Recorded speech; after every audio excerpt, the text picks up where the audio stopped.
Is-settur turistiku f'pajjiżna irreġistra żieda ta' 31.3% fl-ewwel 3 xhur tas-sena meta mqabbel mal-istess kwart tas-sena l-oħra. Dan tħabbar mill-Ministru għat-Turiżmu Clayton Bartolo waqt li indirizza l-Malta Hospitality Forum organizzat mill-Assoċjazzjoni Maltija għall-Lukandi u Ristoranti l-MHRA. Hawn, il-Ministru responsabbli mis-settur saħaq kif dawn ir-riżultati qed jinbuttaw il quddiem biex is-settur turistiku f'pajjiżna jerġa' jsir il-qofol tas-suq ekonomiku ta' pajjiżna. U kompla jżid jgħid li dan is-settur għandu jżid l-għażla wiesa ta' pajjiżi u etajiet ta' turisti li jiġu attirati lejn pajjiżna.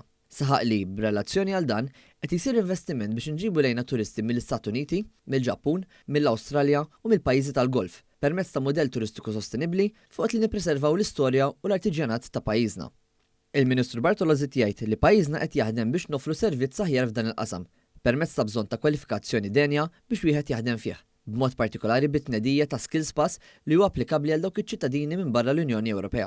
Fi spunt dwar l-indafa pubblika, il-Ministru Bartolo ħabbar li se jkun qed jsir investiment ieħor ta' madwar 6 miljun f'apparat tat-tindif biex tiżdied l-indafa pubblika. Dwar l-industrija tal-cruise liners, għal kif din matul din is-sena se tkun qed taqbes il-miljun passiġġier għall-ewwel darba u allura se nkun qed nirreġistraw rekord ġdid għal pajjiżna. F'kumment lil dan l-istazzjon, il-Ministru Bartolo spjega kif dawn ir-riżultati qed jkomplu juru d-direzzjoni li dan il-Gvern għandu fil-qasam turistiku ta' pajjiżna. Riżultati li ksibna fl-ewwel kwarta din is-sena fl-ekonomija u anke b'mod partikolari fit-turiżmu qegħdin jaqbżu kull livelli li kellna fis-snin li għaddew.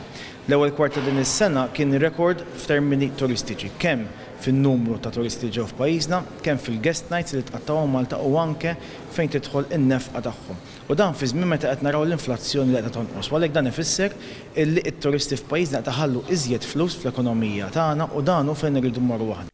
Il-President tal-MHRA, Tony Zara, saħaq kemm importanti t-taħriġ fil-ħaddiema ta' dan il-qasam u elenka kemm is-settur turistiku għandu jkollu livell ta' standard għoli biex nattiraw aktar turisti ta' kwalità lejna. L-importanza hija illi kulħadd jagħmel l-aħjar mezz tiegħu biex it-turist jħossu at home. Kif ngħidu. Allura nibdew mill-lukandi u r-ristoranti li huwa importanti ħafna li dawn jibqgħu jagħtu s-servizz l-ewwel net with a smile għax dik hija l-iktar ħaġa importanti u wkoll jagħmlu it-turist iktar welcome u iktar jagħtuh servizz aħjar.